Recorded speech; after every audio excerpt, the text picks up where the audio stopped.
Ստեփանակերտի Օղակաձև պուրակում դպրոցականները ներկայացել են իրենց ձեռքերով պատրաստած թռչնաբներով, տարբեր չափսերի ու գույների ոճային հետաքրքիր լուծումներով։ Երեխաներն ամեն ինչ արել են, որպեսզի թռչունների համար գրավիչ ու հետաքրքիր լինեն բները։ Մենք նախորդ նրանց ուղարկել ենք այդ սխեմաները, թռչնաբների, չափսերը եւ արդեն դպրոցականները Ստեփանակերտի ինքնուրույն դրանք պատրաստել են եւ այսօր կտեղադրեն։ Եվ նաեւ լինելու է մրցույթ, լավագույն պատրաստված թռչնաբույնը, թռչնաբնի պատրաստողը կպարգևատրվի։ Սիրիահայ այս փոքրիկը թռչնաբնի անցքը նախատեսվածից մեծ է պատրաստել, թռչունների հարմարավետության համար էր մտահոգվում։ Ասել են, որ մեծ սարքեմ, ոնց որ մենք միշտ հուրապած, ոնց որ հայերը,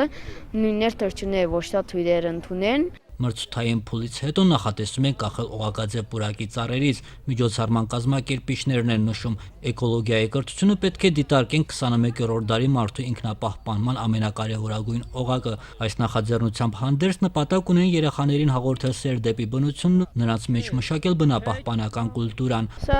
ծիծեռնակների համար է շատը, որտեղ նրանք սիրում են բացօթյա տեղը։ Այս ծառերից պետք է կախենք,